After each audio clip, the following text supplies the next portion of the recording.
Yeah, absolutely, Lee. Yes, as you probably detect, those of you who can see me, I'm no spring chicken. I'm not going to disclose my age, but I, I have been around a long time, and it's a very, very long time since I was sat in a classroom learning. But you're right. When we took the policy decision within the business to move into the regulated environment and to start offering these regulated services, and indeed, the early plans to build out our regulated network, I thought it was, the right and proper thing to do for me to understand what it all entailed. I've always been a firm believer that if I know what the job is all about, then I can understand it better, and I can make better and more informed business decisions going forward. So what I did is I carted myself off and did the CMAP 1, 2, and 3 in a cramming course. The trainer that trained me is Brendan, who we have contracted with. I know some of the slides that you've seen this morning talk about our strong relationship with Beacon Training, and Brendan is one of the senior guys at Beacon, and he was the guy that trained me. So I was sat in, it was a classroom session, not an online session that I did 18 months, 2 years ago. So I was sat in a classroom with a lot of youngsters who were also taking their qualifications, and then of course you have to go off to the local test centre to take your online multi-choice exam. So I'm pleased to say that I got through it really well. I got a distinction in my CMAT 1, which a lot of people feel is the hardest of the 3 papers, and I got credits. I think credit passes in the other 2, CMAP 2 and 3. So I am a qualified residential regulated mortgage broker. The demands of my job, doing what we do here across the whole bit, regrettably, have not actually allowed me to go out and practice and go through the competent advisor stage. But as I always say to people, I could always fall back on that if necessary, but there's just too many other things going on within the business. So the reason I did it, as I say, was to be able to understand what it was all about, get the content, get the process understood, and be able to talk in forum like this about to people who want to take on that journey. So I would have in no hesitation to anybody about worrying about CMAP. As I say, it's a long time since I took it. I left school and went into an apprenticeship. I did O levels, but not A levels. I went into an apprenticeship. I was then educated in later life to a degree level standard, but and achieved my formal qualifications a little bit later than normal. But so a long time after that, I went back into the classroom and got through it all right. So I commend it to everybody and really have no worries about it. Fantastic. Okay. Yeah, no, that's great. It's just I know some people when we talk, and certainly when we're talking on the phones to people's sort of fears and things, the CMAP is the the thing that for lots of people they've not done any formal education for years when they're looking to change direction. So thank you for that. Just one further comment on that. I know it can be daunting to certain people, but what we have got with Beacon is a guaranteed pass, because if we can continue to train if there are any. I know credit to everybody in the business and all our network partners. I think we've had a virtually 100% success rate so far.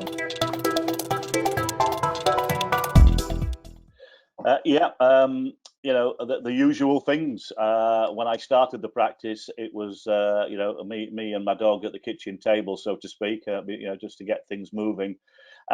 You have to build awareness. I launched a new business. White Rose Finance was a new brokerage at that time, and the key is to build awareness. And my strong philosophy in any aspect of business life is to build awareness. You need to set a plan. You need to leverage your network. You need to leverage your own contacts. You need to leverage your own family. You need to get as many people on your side as you possibly can. You need to network. You need to go out and take every opportunity that's available to you to get that message out there. And just hard work, dedication, commitment to it, following a plan, reviewing what is working, what might not be working, making the necessary adjustments as you go along. That type of activity builds awareness. Awareness builds opportunities. It builds leads, if you want to call them that, and leads will translate into earned income. So there is no magic formula, and there's no magic wand you can wave to make it happen. But we've done this. Part of our training is to give people the benefits of the experiences that we've had in doing this, and I'm sure everybody on the call today will sort of recognise that and will warm to that. It's about being methodical, making a business plan, starting to build that awareness, leveraging your networks, do some networking, join the Chamber of Commerce, join local networking groups, put the message out as far and wide. What I found in the very early days was, that activity doesn't have to come at a great expense as well. There's lots and lots of opportunities if you look for them and uncover them, where you can market yourself and your business and your proposition to other people without paying an absolute fortune for it. And so again, I'm very happy, and if Lee, we get involved in the training just to give people the benefit of that experience and guidance in that direction. I think with the world of regulated mortgage lending, we're starting. It is a consumer proposition to start with, and so the marketing and the relationship building is subtly different to that you would employ when you're offering a pure commercial service to people. So again, that's where I think social media, which are many different channels available now, and it certainly wasn't as extensive back in 2004 as it is today, being able to use social media. Many opportunities, as we all well know. A lot of our partners utilize things like Facebook and LinkedIn and Twitter and all these other channels to generate the awareness and to build opportunities. Yeah, there are similarities. Clearly, there's a lot of differences as well. We're now facing a global health pandemic, whereas in 2007, 8, wherever you set your dial as to when the financial services recession started, it was about it was more economic recession, and there wasn't the health pandemic sat behind it. But there are some differences. There are some similarities between what happened then and what is happening now. The way I best describe it to people is that we work in a supply and demand market, and for markets to work well, they've got to be balanced. And by that I mean, there's got to be good demand, obviously, for the services that we provide, but there's also got to be a good supply. And what we supply is money. We're here to provide funding to clients that need funding, whether it's a regulated mortgage or whether it's a commercial facility or wherever it might be. So it is a balanced supply and demand market. Now, what happened back in 2008 when the financial recession hit and banks started to call on the government for support and to get bailouts and all the other things that I'm sure people on this call today will remember. What happened was that the market went completely out of balance because there was still a strong and growing demand for funding, even more so at that time because people were facing difficulties. But the supply of funding didn't completely dry up, but diminished significantly. So the whole market was completely out of balance. I talked today about on the commercial side of our business, we have strong relationships with around 300 lenders working in the commercial finance space. If I go back to 2009, when probably it was at its deepest point of the recession, we probably had, in reality, 50 or 60 lenders that were still in the market lending money. So the demand was very, very great. The supply was very, very limited. And so it was out of balance, and it made it a very challenging time to supply, to get funds to clients. If we contrast that to where we are today, what we've seen throughout the pandemic since we went into lockdown in late March, early April, is that we haven't seen lenders going out of business. We've seen lenders, on the commercial side of our activities, a lot of lenders have concentrated on CBILS, the coronavirus business interruption loan facilities. There's about 100 lenders or more that have signed up to distribute funds via that scheme, and we've had the bounce back loans and all the rest of it. So a lot of commercial activity in the first 2 or 3 months of the pandemic was geared around supporting those sorts of loan applications. But we haven't seen lenders go away. The lenders have had some nervousness around property values, particularly commercial property values. And if we look on the regulated side of the business, then of course we've had a bit of a lockout for a period of time in the property market in general.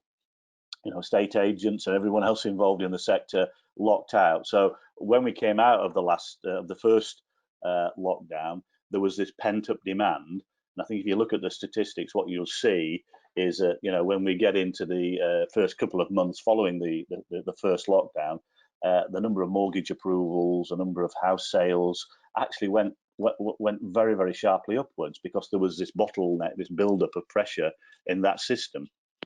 Now we're not actually, we're now into the partway through the month-long second lockdown, and we're not seeing those same pressures building. So I'm optimistic personally that we will get out of this second lockdown, and then gradually we'll get back to a level of normality. So to long-winded way to answer your question, but there's lots of similarities between the two periods, what we're going through now, what we went through then.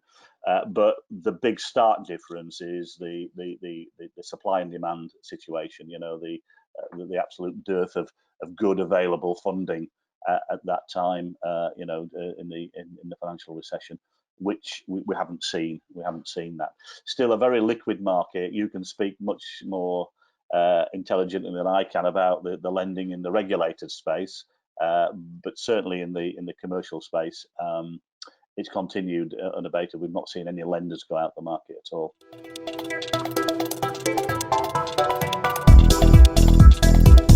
Well, one of the case studies, we've been training some of our new commercial partners this week, and I get involved in that quite heavily, as you know, and I do give them some case studies. And there's a little case study that we talk about, which is a conversion of a pub, and it's about half a mile from where I'm sat in my office, and it was a pub that had fallen on hard times. It wasn't owned by a big pub co. It was owned by a private individual who'd let it out to various people over the years, and it had a bit of a checkered history. Anyway, this pub ultimately failed for the last time and fell into a really sorry state of disrepair. And it was a project we engaged with a couple of years ago with a client that we've supported for a long time. We actually, with the client, worked on a scheme, he got the planning consent, we got the funding. We converted this pub into quite a large property. We converted the pub into 6 flats, and at the back of the pub there was a car park. It's a town centre pub, but there was a car park at the back of it, and we got planning consent to build 7 new build units at the back of it. And so, a really, really successful project. From an earnings perspective, it was well over £20,000 in fees that we took out of that project. So it's a really, really nice project to be involved with. We're putting more housing stock into the local market here. Everyone's a winner in those sorts of scenarios. So it's a really, really good case study that I always like talking about when we're bringing new partners into the network.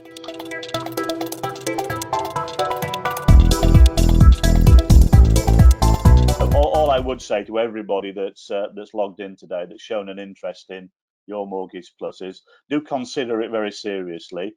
There is work involved. It's different to the vast majority of franchise opportunities out there. There is work involved. There's the academic element to it, but we are here to support. So we've had a 100% success rate. There's a very, very capable team of people that sit behind me in terms of the support we can offer to our partners, and it is a partnership. Yes, it is a franchise model, but it's a partnership, and we're wholly committed to making it a success. The other thing I would say is that this is the skills that you would learn, the knowledge that you would gain getting into this sector will set you up for life. It will set you up for a new career. It will take you off in potentially a number of different directions, multiple opportunities to get involved, whether it's just the residential or you're looking at the commercial as well. There's lots and lots of ways that you can go on to develop this further. I was you, I guess, back in 2004, entering a new sector. What was really different for me is that I didn't have a team of people behind me to guide me and support me and train me and give me the help. I did it the hard way, and as we built our networks and expanded our reach, I've been wholly committed to making sure that as much resource as we can possibly provide is geared towards our partners, making sure they're as successful as possible. So I will round off and say that's my sort of closing message.